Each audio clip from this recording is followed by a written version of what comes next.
Di episode kali ini kita akan membahas apakah Yesus dan Isa Al-Masih adalah tokoh yang sama. Mari kita bahas syubhat kali ini.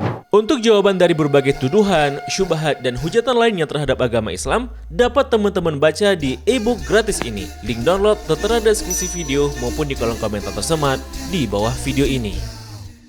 Apologet dari kalangan tetangga sebelah sepertinya begitu keberatan apabila umat Islam menganggap jika Yesus Kristus dan Nabi Isa Al-Masih adalah tokoh yang sama. Pada sebuah video, seorang YouTuber ya di sebuah podcast, ya saya nggak perlu menyebutkan siapa namanya, ia mengklaim bahwa Yesus dan Isa Al-Masih bukanlah tokoh yang sama. Karena menurutnya Yesus itu adalah tokoh yang nyata, sedangkan Isa Al-Masih itu adalah tokoh fiktif. Maka dengan asumsi demikian, siapa saja yang menyamakan Yesus dengan Isa, maka itu adalah salah. Ya, kalau kita mau jujur ya, siapa sih yang sebenarnya menyamakan Yesus Kristus dengan Isa Al-Masih? Ya jawabannya mereka sendiri. Mereka sendiri yang secara kontinu itu menyamakan sosok Yesus Kristus dengan sosok Isa Al-Masih. Contohnya teman-teman bisa kita lihat pada Markus pasal 1 ayat 1. Di beberapa versi Bible, di mana nama Yesus Kristus di sini secara konsisten diganti dengan nama Isa Al-Masih. Seperti dalam Bible versi Lydekker pada tahun 1733. Kemudian Bible versi El Kaulu pada tahun 1818.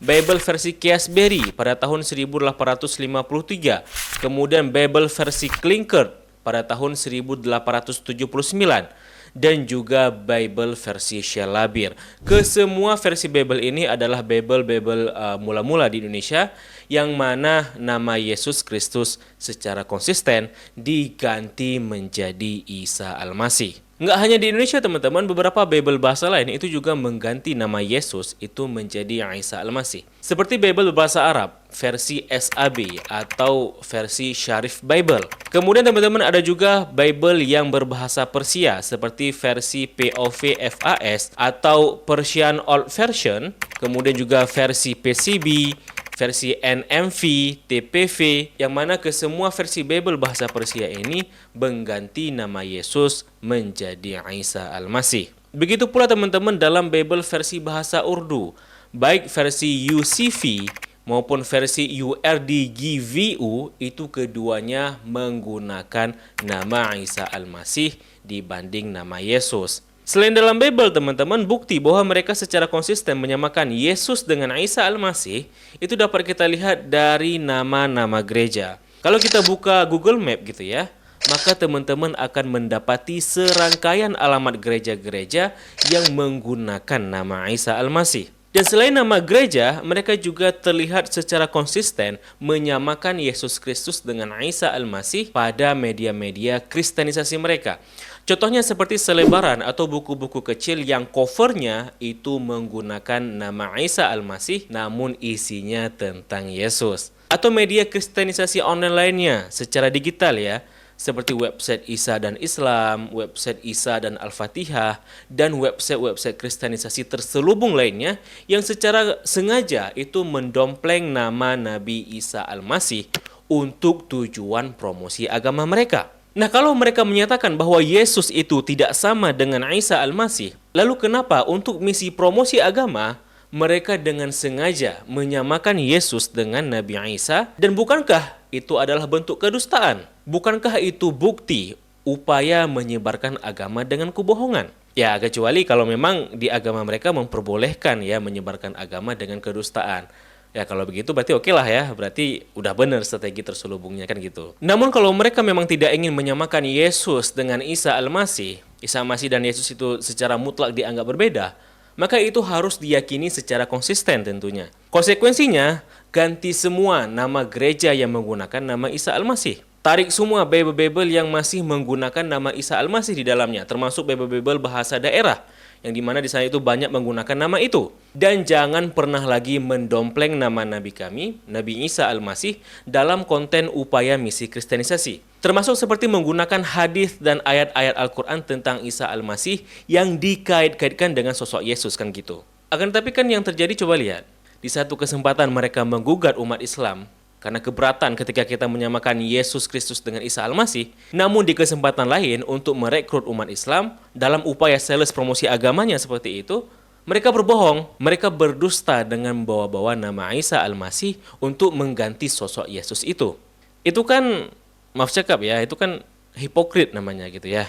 Karena kalau sudah sepakat bahwa Yesus bukanlah Isa, namun untuk tujuan pemurtadan nama ini dipakai, maka itu akan jadi penistaan namanya. Karena menistakan nama Nabi Isa Al-Masih sebagai objek pemulus tujuan semata. Ya bagi saya pribadi ya nggak masalah ya jika mereka mengingkari jika Yesus Kristus dan Isa Al-Masih itu adalah sama. Karena dengan begitu kita bisa membersihkan nama Nabi kita Isa Al-Masih dari nilai-nilai kemusyrikan. Dan kita tidak akan lagi dibodoh-bodohi ya dalam tanda kutip oleh para penginjil yang memanfaatkan nama Isa Al-Masih untuk kepentingan komunal mereka. Adapun teman-teman kita dalam Islam menyadari, memahami bahwa Yesus Kristus itu adalah nama versi Latin dari Nabi Isa.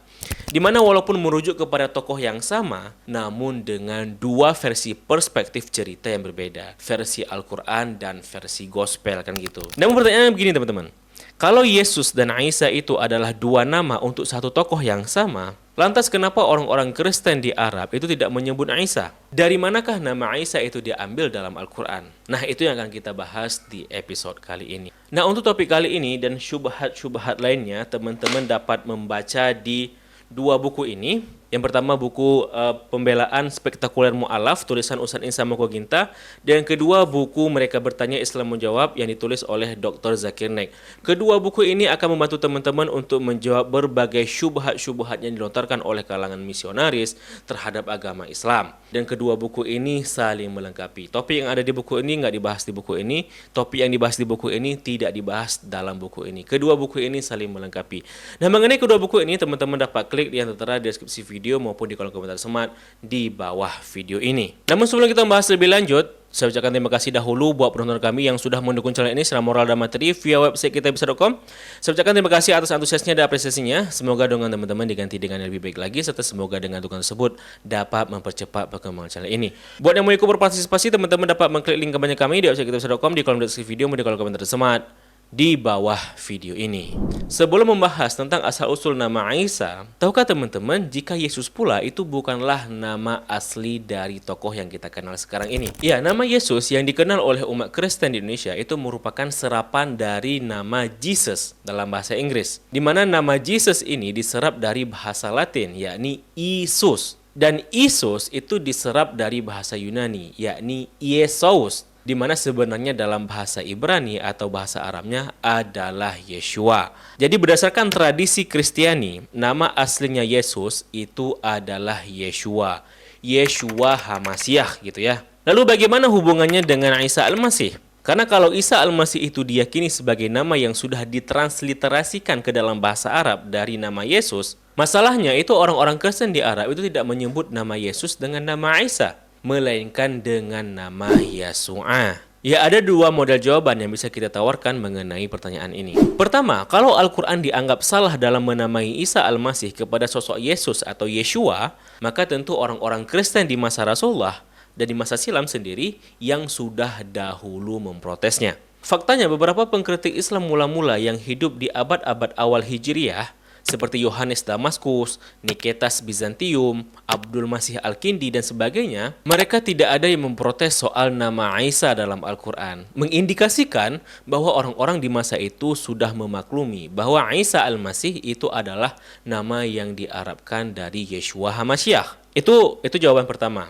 Nah, jawaban kedua, kita akan menelisik dari kajian budaya dan bahasa. Nah, perlu teman-teman ketahui, salah satu karakteristik Al-Quran itu adalah bahwa ketika Allah mewahyukan Al-Quran, maka Allah menggunakan istilah-istilah atau nama-nama yang umum dipahami dalam bahasa manusia dan orang Arab ketika itu. Gunanya teman-teman agar firman Allah ini tidak rancu dan mudah dipahami serta mudah dikenali oleh pendengar. Makanya seperti nama Nabi, seperti Nabi Ibrahim contohnya, kenapa Al-Quran menyebutnya Ibrahim bukan Abraham? Ya karena secara budaya, orang-orang Arab ketika itu sebelum Al-Quran turun menyebut Abraham dengan nama Ibrahim. Begitu pula dengan nama Isa. Sebelum diwahyukan Al-Quran, orang-orang di Arab itu sudah mengenal nama beliau dengan sebutan Isa. Oleh karenanya ketika Allah menurunkan wahyu, maka Allah menamainya juga dengan nama Isa.